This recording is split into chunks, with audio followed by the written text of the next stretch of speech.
உடனாய காலத்திநாதருடைய திருவருளினாலே திருவிளையாடல் புராணம் என்பது பற்றி சொல்லியும் கேட்டும் வருகிறோம். இன்று நாம் சொல்லவும் கேட்கவும் இருக்கின்ற திருவிளையாடல் இசைவாது வென்ற திருவிளையாடல். இசைவாது வென்ற திருவிளையாடல். மதுரையில வரகுண பாண்டியன் என்பவன் சீரோடும் சிறப்போடும் மற்றவர்களெல்லாம் பாராட்டுகிற வகையில் ஆட்சி செய்து கொண்டிருக்கிறான். மதுரை சங்கம் வைத்து தமிழ் வளர்த்த நகரம். முத்தமிழ் துறையின் வித்தகர்கள் பலர் வாழ்ந்து இருந்த நகரம் அது. அந்த நகரத்தில் ஆயக்கலைகள் 64 சிறந்து நிறைந்து இருந்த ஒரு நிலை. இந்த நிலையில் வடநாட்டிலே இருந்து ஏமநாதன் என்ற ஒருவன் யாழ் இசைப்பதிலே வல்லவன். யாழ் இசை அந்த அது வேணை மாதிரி இருக்க, நீங்க பார்த்திருக்கீங்களா? ஆமாம், தோல்ல அப்படி தொங்க விட்டு அப்படியே இசைக்கிறது. அதனால அவர்களுக்கு யாழிசை வாணர்கள் என்றே சொல்லுகிற ஒரு மரபு. அந்த ஏமநாதன் யாழ் இசைப்பதிலே வல்லவன். பல இடங்களிலே சென்று பலரோடு இந்த யாழ் இசையிலே போட்டியிட்டு வென்றவன். அதனால இந்த தமிழகத்தில் எனக்கு நிகராக யாழ் வாசிக்கக்கூடிய ஒருவர் இல்லை என்ற ஒரு முடிவுக்கு வந்துட்டான். வந்ததுனால என்ன ஆச்சு? அகங்காரம், ஆணவம் தலைக்கு மேல ஏறி போச்சு. எப்போதுமே பணிவு வேண்டும். ஆமா, எல்லாருக்கும் நன்றாம் பணிதல். அவன் கலைகளிலே வல்லவர்களாக இருக்கலாம், சிறந்தவர்களாக இருக்கலாம், மற்றவர்களாக பாராட்டப்பட வேண்டியவர்களாக இருக்கலாம். தன்னைத்தானே பாராட்டி கொண்டு தெரியக்கூடாது, மற்றவர்கள் பாராட்டணும். அதுவே கூட ரொம்ப கவனமா இருக்கணும். ரொம்ப அருமையா சொன்னாங்க. பிறர் உன்னை நல்லா கவனிச்சுங்க. பிறர் உன்னை புகழ்ந்து பேசுகிற போது செவிடனாய் இரு. எப்படி? ஆமா, புகழ்ந்து பேசுகிற போது, ஆமா, உன்னை ஒருவர் இகழ்ந்து பேசுகிற போது 2 காது வழியாவும் கேட்டுக்கோ அப்படின்னு. புரியுதா? இப்ப இகழ்ந்து ஒருவர் பேசுறாருன்னா காது கொடுத்து கேட்கணுமா? ஏன் நம்ம அந்த மாதிரி இகழ்ந்து பேசுறார், நம்மகிட்ட என்ன குறை அப்படின்னு அதை தெரிந்து கொள்வதற்கு அது அவசியம். புகழ்ந்து பேசுகிற போது காதை மூடிக்கணுமா, கேட்காத அப்படி. ஆனா சில பேர் தனக்குத்தானே பெருமைப்படுத்திக் கொண்டு, என்ன போல ஒரு உண்டா, எனக்கு நிகராக யாரும் பாட முடியாது, ஆட முடியாது, பேச முடியாது, ஓட முடியாது, எல்லா கலைகளுமே என்று இருக்கக்கூடியவர்கள் இருக்காங்க. அதனால இந்த ஏமநாதனுக்கு மிகுந்த ஆணவம், அகங்காரம் வந்துருச்சு. ஆங்காங்கே சென்று பல பேர் எவ்வளவு போட்டி போட்டு வென்றதுனால இன்னும் பெரிய நிலை மேல. பாண்டி நாடு என்னவோ சங்கம் வைத்து தமிழ் வளர்த்த மன்றம் மதுரை நகரம் என்று சொல்லுகிறார்கள். எல்லாம் வல்லவர்கள் அங்கே நிறைந்திருக்கிறார்கள் என்று சொல்லுகிறார்கள். அங்கேயும் போய் புலவர்களோடு போட்டியிட்டு வென்று நிலைநாட்டணும், அப்போதான் நமக்கு முழுமை பெறும் அப்படின்னு நினைச்சான். அதனால வடநாட்டுல இருந்து அப்படியே அங்கே அங்கே அங்கே அங்கே வந்து பாண்டி நாட்டில் மதுரை அம்பதிக்கு வந்தான். வந்து வரகுண பாண்டியனை பார்க்க போனான். முதல்ல சொல்லிவிட்டாங்க, இந்த ஏமநாதனோடு 10 சீடர்கள் வர்றாங்க. ஆமா, ஸ்ரீமான் ஏமநாத பாகவதர் அவர்கள் வருகிறார் அப்படின்னு கட்டியம் கூறுதல்னு பேரு. அதுக்கு என்ன பேரு? கட்டியம் கூறுதல். பல பேர் அப்படியே வெண்சாமரை வீசிட்டு வர்றாங்க, கொடை பிடிச்சிட்டு வராங்க, அவர் புகழ பேசிட்டு வராங்க. இதெல்லாம் பார்த்து மதுரை மாநகரே வியந்து பார்க்குதான் எல்லாரும். அப்படின்னு வரகுண பாண்டியனுடைய காதுக்கு இது போயிடுச்சு. ஓ, அவ்வளவு சிறந்த வல்லவரான ஒரு புலவர் நம்முடைய நகரத்துக்கு வந்திருக்கிறாரா என்று எதிர்பார்த்திருக்கிற போது பாண்டியனுடைய அவைக்கே வந்தார்.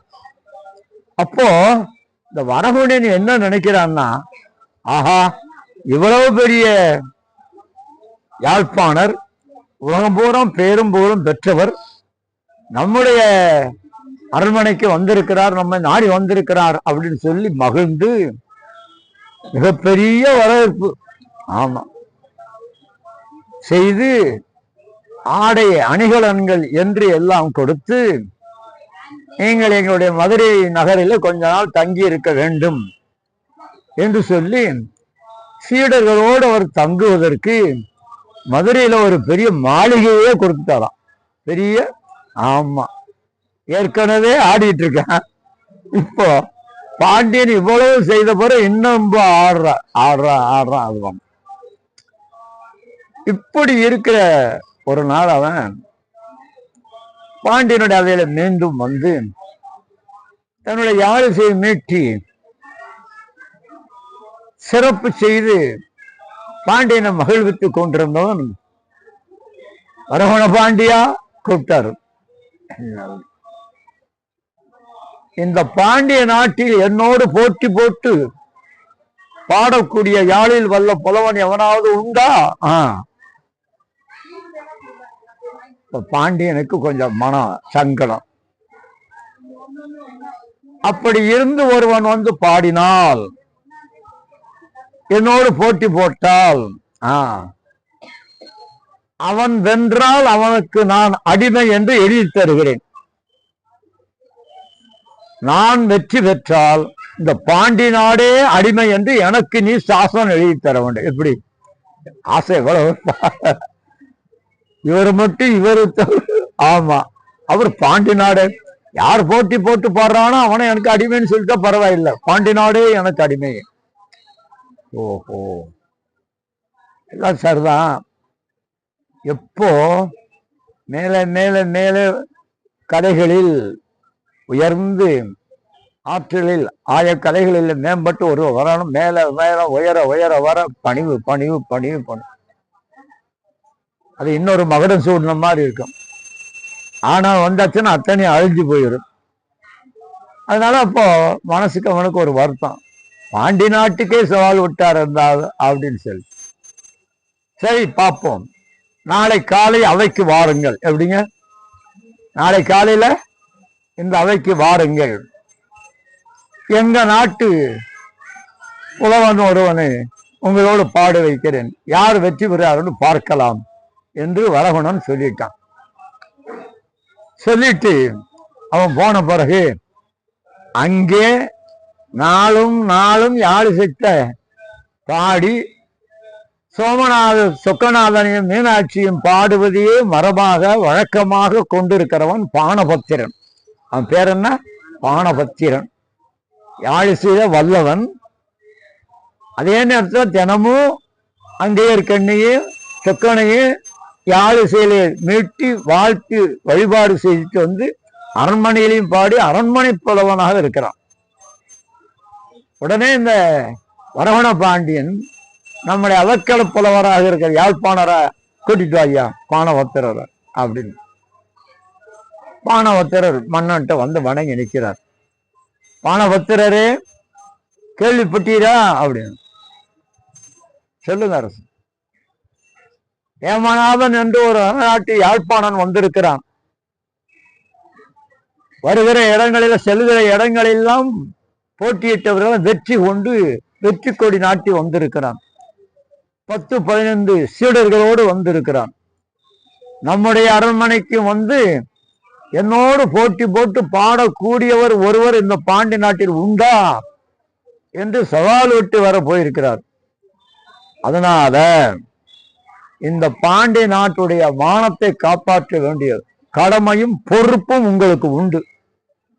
நாளை நடக்கிற அந்த போட்டியில் அவனோடு போட்டி போட்டு வெற்றி கொண்டு பாண்டி நாட்டின் பெருமையை நீங்கள் தான் நிலைநாட்ட வேண்டும். இதே என்னுடைய ஆணை. போயிட்டு வாங்கட்டான். பதில் சொல்லவே விடல. இந்த பானபத்திரன் நேராக போனான் மீனாட்சி சொக்கநாதத்துல. ஐயா, அவன் உலகமெல்லாம் போய் யாழ் இசைத்து வெற்றி பெற்று வெற்றி சங்கு முழங்கி வந்து கொண்டிருக்கிறவன், பரிவாரங்களோடு வந்துகிட்டு இருக்கான். நானும் ஏதோ எனக்கு தெரிந்த வகையில் உன் சன்னதியில வந்து பாடி பாண்டியன் முன்னாலே வந்து பாடிக்கொண்டிருக்கிறேன். இந்த நிலை எனக்கு இப்படி ஒரு இக்கட்டான ஒரு சூழ்நிலை வந்திருக்கிறது. என்னை நீ காப்பாற்ற வேண்டும் என்று முறையிட்டான். ரொம்ப நேரம் கண்ணீர் வார அழுது முறையிட்டு வீட்டுக்கு வந்துட்டான். வீட்டுல வந்து ரொம்ப நேரம் தூக்கம் வரல. எனக்கு இப்படி எல்லாம் வந்தா தூக்கம் வருமா? வரல. அப்போ ரொம்ப நேரம் கழிச்சு உடல் சோர்ந்து மனம் சோர்ந்து தன்னை அறியாமலேயே தூங்கிட்டான். தூங்கிட்டு கனவுல சொக்கநாதன் வந்துட்டாரு.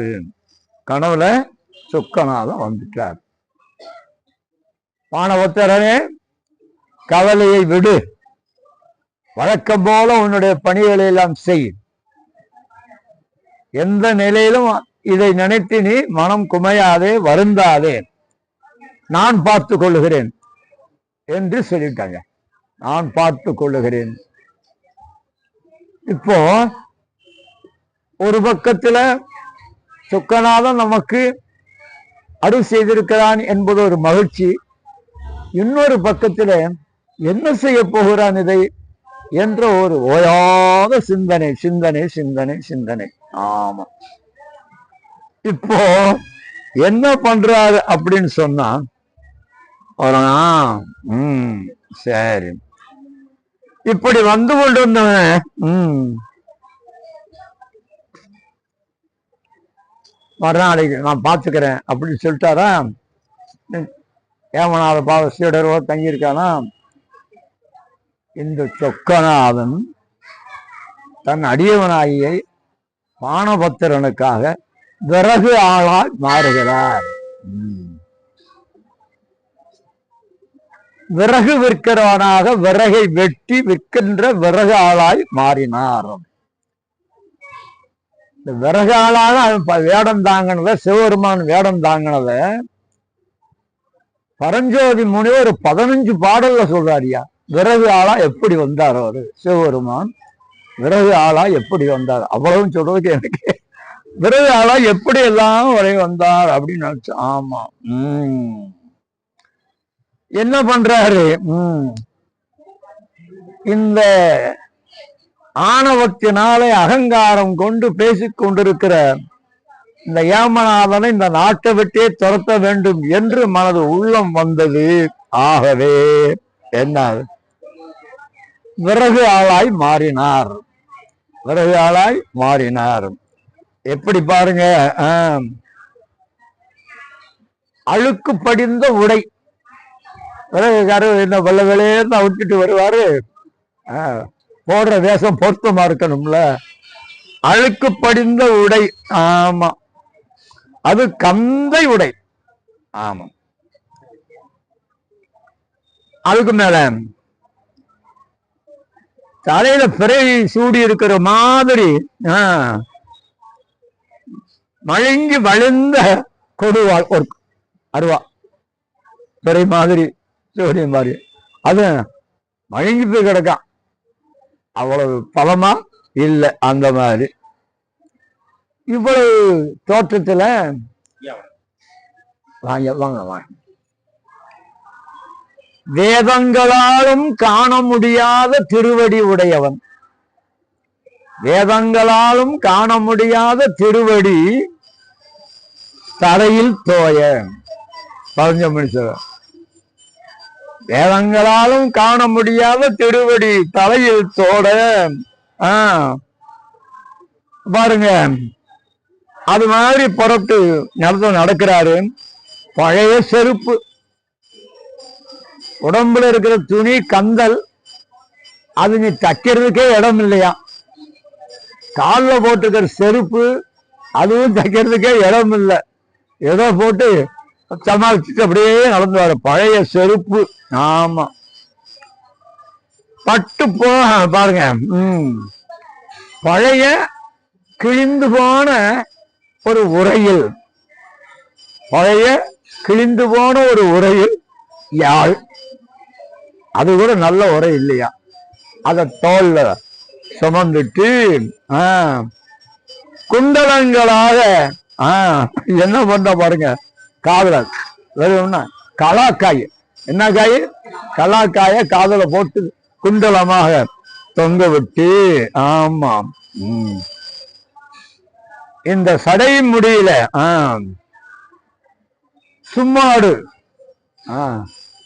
அது எத்தனை வருஷத்துக்கு முந்தினதோ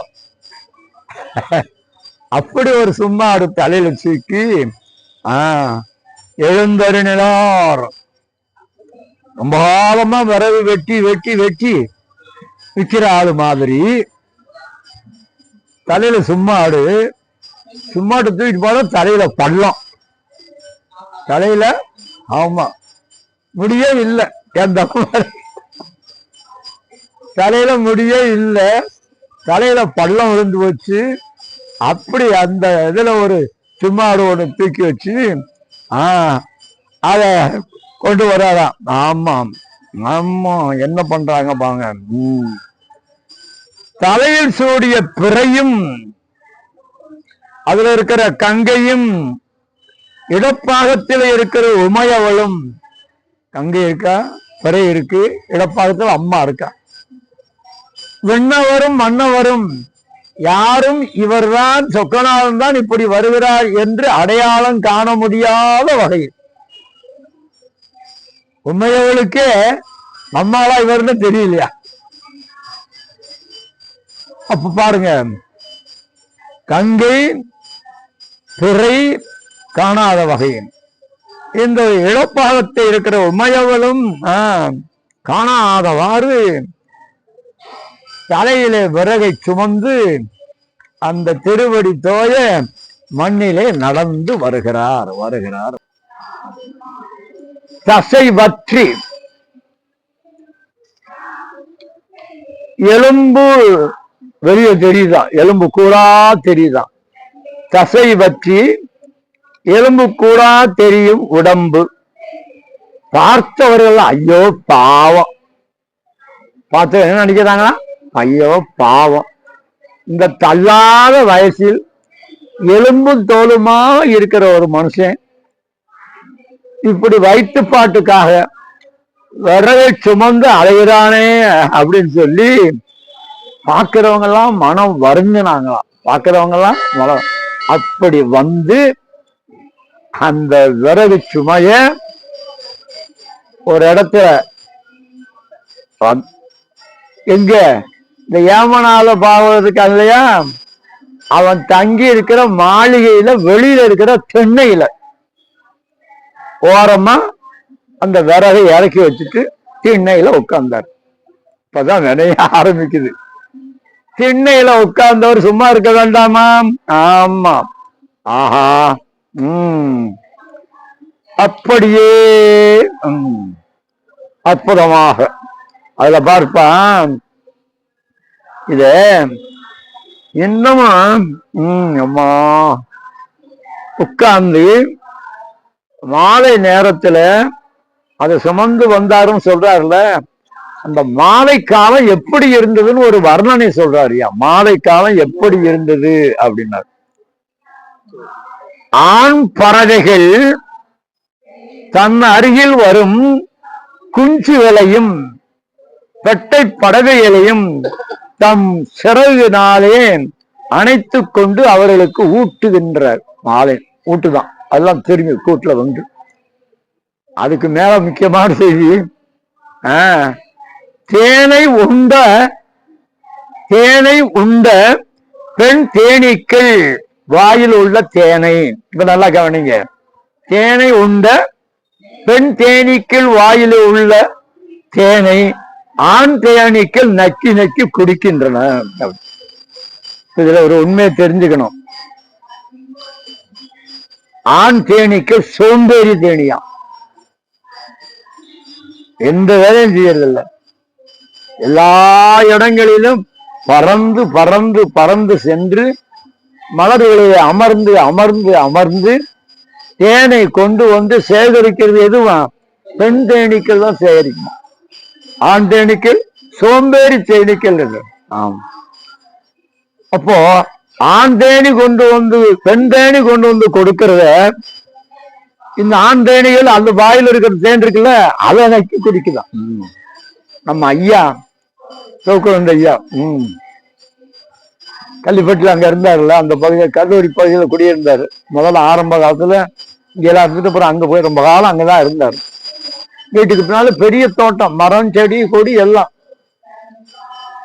தேன் கூடு 3-4 தேன் கூடு வச்சிருந்தாரு. 3-4 தேன் கூடு.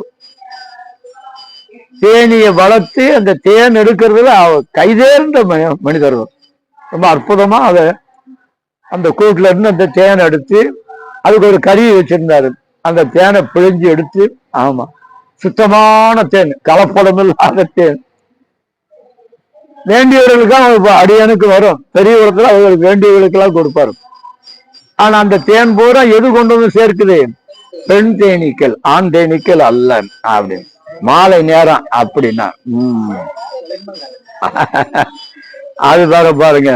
அதுக்கு மேல முல்லை நிலத்தில் இருக்கிற பசுக்கள் எல்லாம், முல்லை நிலத்தில் மேய்ந்த பசுக்கள் எல்லாம் இல்ல நோக்கி சேர்ந்து வந்தன மாலை நேரம் ஆன உடனே. அதுக்கு மேல ஆரம்ப கல்வி பயிலும் மாணவர்கள், ஆரம்ப கல்வி ஆனா வச்சுக்கல, அரிசி ஓடி படிக்கிற மாணவர்கள் தமிழ் நெடுங்கணக்கு முறையெல்லாம் வைத்து விட்டு ஓதும் ஓசை அடங்கியது. அது வரைக்கும் ஓசைப்பட்டு படிச்சு இருந்தாங்க தமிழ் நெடுங்கணக்கெல்லாம். இப்போ மாலை வந்துருச்சுல, வீட்டுக்கு போகணும்ல, அப்படி பரப்பிட்டாங்க அப்படின்னாரு. அதுக்கு மேல இப்படிப்பட்ட அந்த மாலை நேரத்தில் விறகாளாக வந்த அவரு சென்னையிலே அமர்ந்து இப்போது மெல்ல பாடத் தொடங்கினாராம். மெல்ல பாடத் தொடங்கினார். அப்படியே பரவுது அந்த இசை உள்ள வீட்டுக்குள்ள. யாரு? ஏமநாத பாவல் சீடர்கள் எல்லாம் இதுவரை கேட்டிராத இசை. இப்படி ஒரு தேவகானத்தை இதுவரை என் வாழ்நாளில் நான் கேட்டதும் இல்லை. இப்படி ஒரு தேவகானத்தை நாங்கள் கேட்டிருக்கிறோம் என்று யாரும் சொன்னதாகவும் நான் கேள்விப்பட்டதில்லை. எப்படி அந்த பாட்டு அப்பா அப்படி பாடுவா. அவர் பாடுன பத்த உடனே என்ன பாருங்க, இப்படி பாடுகிற அந்த நேரத்தில் ஏமனாருடைய காதல வந்து தேனா பாஞ்சது. தேவகானம் பாடுகிறவன் யார் அப்படி நினைச்சு கதவை திறந்துட்டு வெளியில வந்தான். யாரோ ஒரு பரதேசி மாதிரி ஒரு ஆள் உட்கார்ந்து இருக்காரு. அவர் தானே கோலம் போட்டு வந்திருக்காருல்ல, சிவபெருமான் தான் அப்படி ஒரு கோலத்துல வந்து உட்கார்ந்து இருக்காரு. அதை வந்து தெரியும், யாரோ ஒரு ஆள் பரதேசம். கொஞ்ச நேரத்துக்கு முன்னால தேனிசை இசைத்தது யார்? அப்படி பாடுறவன் யாரு? நீ யாரு அப்படின்னு கேட்டாரா. இப்ப நல்லா கவனிங்க, அப்படி பாடினவன் யாரு? நீ யாருப்பா அப்படின்னு. இப்ப பெருமான் சொன்னாராம், 33 தேவர்களையும் தனக்கு அடிமையாக கொண்டவர், நான்மகனும் திருமாலும் தன் அடியவர்களாக கொண்டவர் நானா இந்த பாண்டி நாட்டில் மதுரை அம்பதியில் பானபக்தரன் என்று ஒருவன் இருக்கிறான், யாழ்ப்பாணம். அவனுடைய சீடன் தான், அவனுடைய சீடன். 33 தேவர்களும் அடிமையாக இருக்காங்க, பிரம்மாவும் திருமாலும் அவருக்கு அடியவர்களா இருக்காங்க. இப்படிப்பட்ட ஒருவன் நான் அந்த பானபக்தருடைய அடியவன். என்ன சொன்னாரு? அடியவன். அப்படியா? எங்கே பாடி, எது எப்படி பாடினா, எப்படி தெரிந்தது உனக்கு? அந்த பானபக்தரன் ஒரு இசைப்பள்ளி வைத்திருக்கிறான், இசைப்பள்ளி வைத்திருக்கிறான். பல பேர் சென்று அந்த இசைகளை எல்லாம் கற்று தேர்ந்து வருகிறார்கள். நானும் ஒரு ஆசையில அவங்ககிட்ட போய் படிக்கலான்ட்டு போய் பார்த்தேன், போய் உட்கார்ந்தேன், படிச்சேன். சில நாள் ஓடிச்சு. ஆமா, அந்த பானபத்திரன் ஒரு நாள் என்ன கூப்பிட்டு, ஏய், என்ன சொன்னாலும் உனக்கு இது வராது. எப்படி? நீ இங்கே உட்கார்ந்து இசை கற்பதும் வீண், உனக்கு நான் கற்பிப்பதும் வீண், அதனால போட வெளிய அப்படின்னு அந்த பானபத்திரம் என்ன அந்த சீடர்கள இருந்து விரட்டி விட்டுட்டான் வெளியில. அதனால பொழப்பு வேணும் இல்ல, என்ன பண்றது? காடுகளுக்கு போய் விறகு வெட்டி தலையில சுமந்து தெரு தெருவா போய் விறகு வாங்கலையோ விறகு. இந்த திருவிளையாடல் புராணத்துல, திருவிளையாடல் படத்துல பார்க்கணும்ப்பா அந்த காட்சிய. திருவிளையாடல்னு ஒரு படம், அற்புதமான படம்ப்பா. இப்ப என்னப்பா படம் எடுக்கிறாங்க அதுல.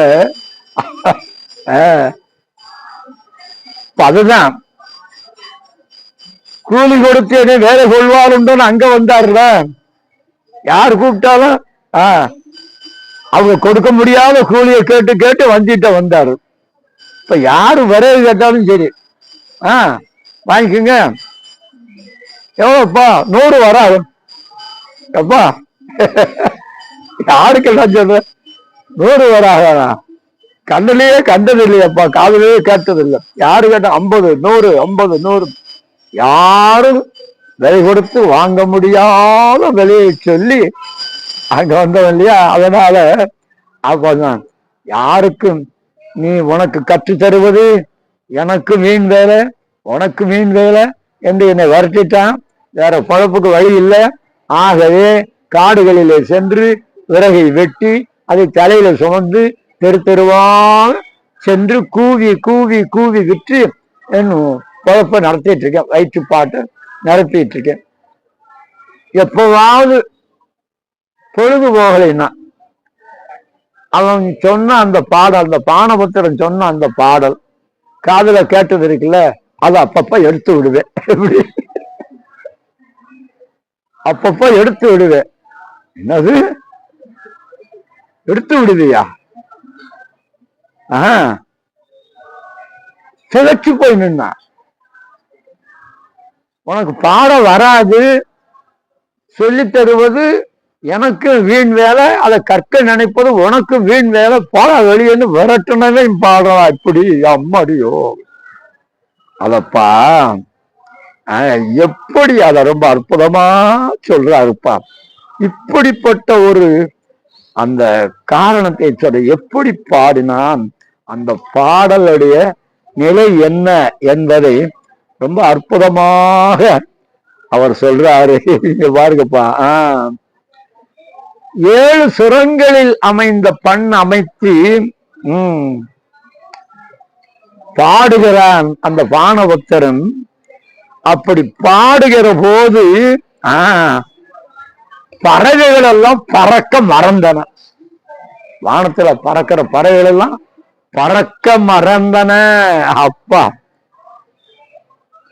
கறவை மாடுகள் எல்லாம் பால் கொடுக்க மறந்தன, கன்றுகளும் பால் குடிக்க மறந்தன. பசுக்கள் எல்லாம் பால் கொடுக்க மறந்தன, கன்றுகளும் பால் குடிக்க மறந்தன. ஆமா,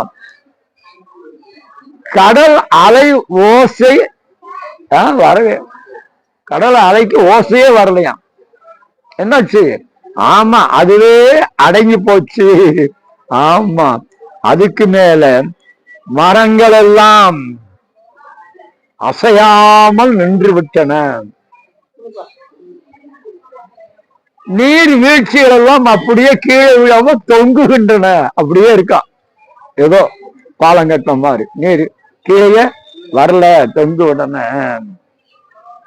அப்ப பாருங்க, அந்த நிலையில நீர்வீழ்ச்சியில் வீழ மறந்தது, ஆற்று நீர் ஓட மறந்ததாம். அப்படியே அங்கேயே நிக்குதான், தண்ணீர் தேங்கி போய் ஓட மறந்தது. ஆமா, தேவர்கள் எல்லாம் தங்களை மறந்தனர், தேவர்கள் எல்லாம் தங்களை மறந்தனர். இந்திரன் இனிய கானத்தை கேட்க, இந்திரன் கேட்டானா உடல் முழுவதும். ஆமாம், அப்ப நினைக்கிறானா இந்திரன், ஆஹா என்ன ஒரு தேவகானம், என்ன ஒரு தேவகானம், இப்படி ஒரு காணம். எனக்கு 2 காது தானே இருக்கு, இந்த உடம்பு முழுவதும் காதா இருந்தா இப்படி எப்படிப்பா? உடம்பு முழுவதும் காதா இருந்தா அத்தனை காதுகளை கேட்டு பயிடலாம். அருணகிரிநாதர் சொல்லுவார், 4000 கண் படைத்திலனே. அந்த நான்முகன் என்கின்ற பாவி, நான்முகன் என்கின்ற பாவி முருகப்பெருமானுடைய திருவுருவை காண கண்டு மகிழ எனக்கு 4000 கண் படைக்கலையே. 4000 கண் படைக்க வைக்கிறார். அது மாதிரி இவன் என் உடம்பு முழுவதும் காதுகளா இருந்தா நல்லா இருக்குமே, இப்படி இல்லாம 2 காதோட முடிஞ்சு போச்சு அப்படின்னு சொல்லி, ஆமா, பிரமன் தன்னுடைய படைப்பு தொழிலை மறந்தான். பார்க்கடலில் அரித்துயில் கொண்டிருக்கிற திருமால், பார்க்கடலில் அரித்துயில், அது முழுத்துக்கும் பார்த்திருக்கீங்களா? ஆமா, அதை பார்க்கணும். பள்ளி கொண்ட பெருமான் தானே பேரு அவருக்கு. என்ன பேரு? ஆமா, இப்படித்தான் இருப்பாரு. அதான் அனந்த சேனம். அத பார்க்கடலில் அரித்துயில் கொள்ளும் திருமால் பேரின்ப கடலில் மூழ்கினார். என்னையா தேவர், எப்படி எப்படி? ஆமா, விருப்பு வெறுப்பு இல்லாத முனிவர்கள். முனிவர்களுக்கு வேண்டியவன் வேண்டாதவன், நல்லவன் கெட்டவன், இன்பம் துன்பம், இது இனிமை இது கசப்பு எதுவும் இல்லாதவர், விருப்பு வெறுப்பு அற்ற முனிவர்களும் யோகியர்களும் சித்தர்களும், ஆமா, ஆனந்த கண்ணீர் விட்டு உடம்பு முழுவதும் அந்த நீர் வழிந்து ஓட நெய் சிலிர்த்து நின்றனர். உடம்பு முழுவதும் கண்ணீர் ஓட நெய் சிலிர்த்து நின்றனர். அப்ப அப்படியே கற்பனை பண்ணி பாருங்க, எவ்வளவு பெரிய காரியம். அதுக்கு மேல படம் எடுத்து ஆடுகிற நாகப்பாம்பு, தோகை விரித்து ஆடுகிற மயிலும், ஒன்றுக்கொன்று பகை இல்லையப்பா. படம் எடுத்து ஆடுகின்ற நாகமும் தோகை விரித்து ஆடுகிற மயிலும், அதுக்கு மேல என்ன பண்றாருங்க, மதங்கொண்ட யானையும் சிங்கமும் உருமும் புலியும் மானும், பகையாகிய விலங்குகள் ஒன்றுக்கு ஒன்று பகையை மறந்து, மான் கூட்டத்துக்குள்ள புலி போகுதான், புலி இருக்க இடத்துக்கு மான் போகுதான். நடக்குமா? நடக்காது இல்ல. யானையும் சிங்கமும் ஒரு இடத்துல நிக்குது, நாகமும் மயிலும் ஒரு இடத்துல. எல்லாம் பகையை மறந்து இந்த இசையிலேயே தங்களுடைய மனதை பறிகொடுத்து அப்படி அத்தனை அத்தனை அத்தனை நிக்கின்றன. நாம பட்டு போன மரங்கள், என்ன மரம்ப்பா? பட்டு போன மரங்கள் திடீரென துளித்து தளிர் வந்து, அப்புறம் அரும்பு வந்து, அப்புறம் மொட்டு வந்து மலரும். எவ்வளவோ நாளாகும். ஆனா எல்லாம் குப்புட எங்க பார்த்தாலும் மலர் என்ன செய்தா? பூத்து குலுங்கி நிற்காது அப்படின்னா.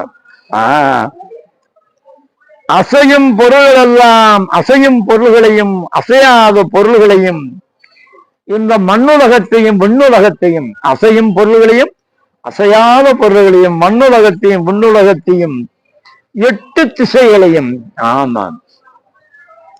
தன் வயப்படுத்திய அந்த இசை எல்லாம். இப்ப ஏமனாத என்ன ஆச்சு? அவனுடைய உடல், அவனுடைய உள்ளம், அவனுடைய உயிர் அத்தனையும் உறைய வைத்தது.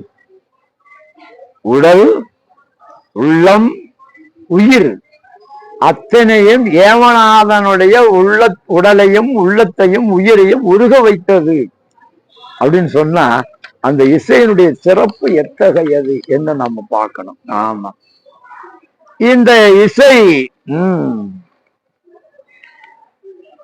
அப்ப பாருங்க, இந்த உலகத்தில் யாரும் இதுவரை கேட்டு அறியாத இசை. இதை இந்த விறகு வெட்டிக்கு இறைவனே அறிவித்திருக்க வேண்டும் அவன் நினைக்கிறானாம். இந்த விறகு வெட்டிக்கு இறைவனே தந்திருக்க வேணும். இல்லைன்னா சாதாரண மானுடர்களால இப்படி ஒரு இசையை ஒருவனுக்கு கற்று தந்திருக்கவே முடியாது. ஆமா, அதுக்கு மேல ஆகவே இப்படிப்பட்ட பானபத்திரன் இவனுக்கு இசையே வராது, வயது முதிர்ந்தவன், உனக்கு கற்றுத்தருவது வீண் வேலை, கற்க நினைப்பது வீண் வேலை, போடா வெளியே என்று துரத்திவிட்ட ஒருவனுடைய பாடலே இவ்வளவு பெரிய சிறப்பையும் பெருமையையும் அருமையையும் உடையதாக இருந்தால் அந்த பானபத்திரனுடைய பாடல் திறமை நினைக்கிறவங்க நடுங்குதா? இவனுக்கு உடம்பெல்லாம் வேர்த்து கொட்டுதான் நினைக்கிற போது. இனி நாம இந்த மதுரையில இருந்தா நாளைக்கு காலையில பாண்டியனுடைய அவையில போய் அவனோட போட்டி போட்டு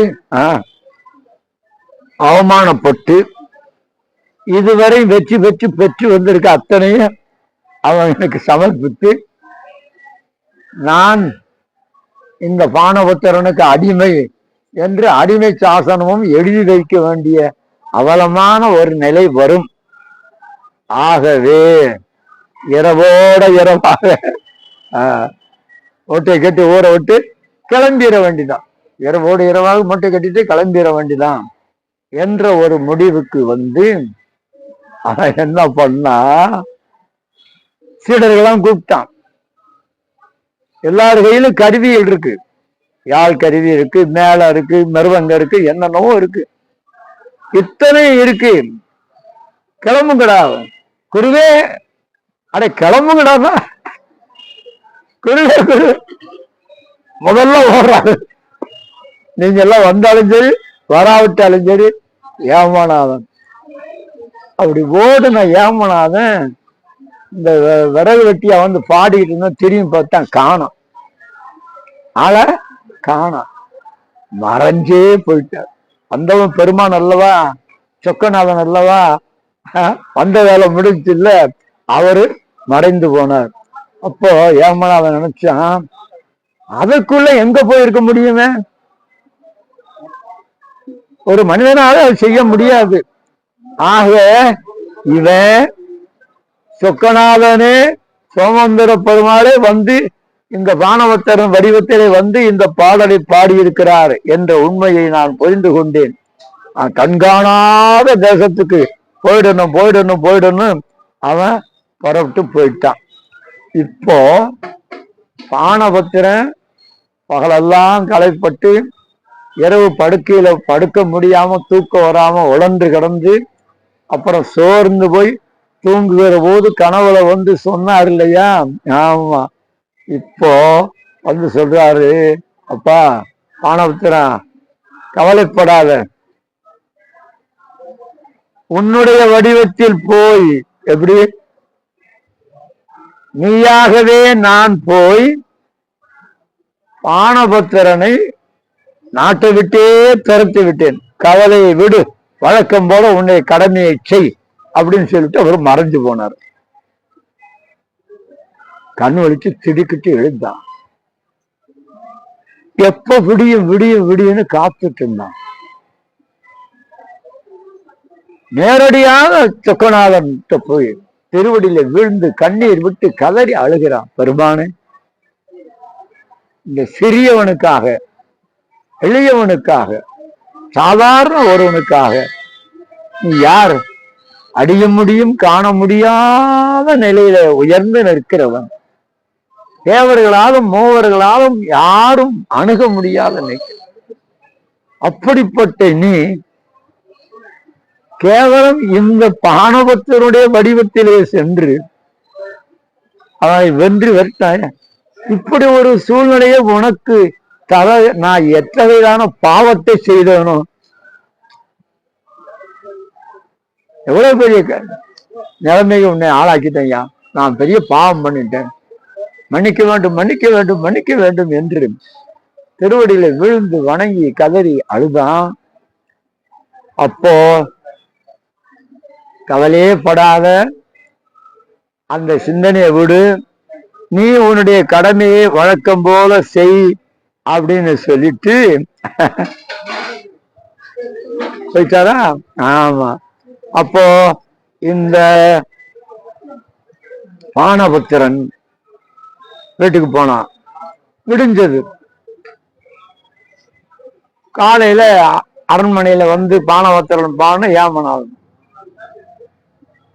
அங்கிருந்து வந்த சேவகர்கள், அரசே, இந்த ஏமநாதனை காணோம், சீடர்களையும் காணோம், மாளிகை வெறும் மாளிகையாக இருக்கிறது, எல்லாவற்றையும் எடுத்துக்கொண்டு எங்கதான் போனாங்க, எங்க போனாங்க தெரியல, ஊரை விட்டே போயிட்டாங்க.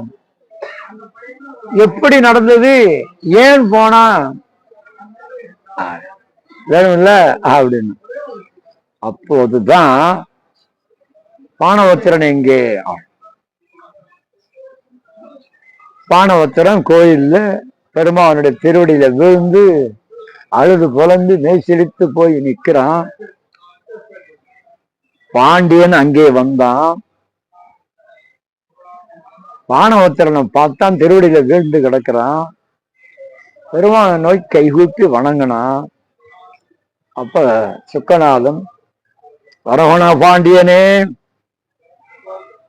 ஆணவமும் அகங்காரமும் கொண்ட அந்த ஏமநாதனை நான் இந்த பானபத்திரனுடைய வடிவிலே சென்று பாடி வென்று அவனை நாட்டை விட்டே துரத்தி விட்டேன். என்றும் உன்னுடைய இசைவாணனாக என்னுடைய திருவடியில வந்து பாடுகிறவனாக வழக்கம் போல இந்த பானபத்திரன் இருப்பானாக என்று வானொலி அசரீரியாக கேட்டது.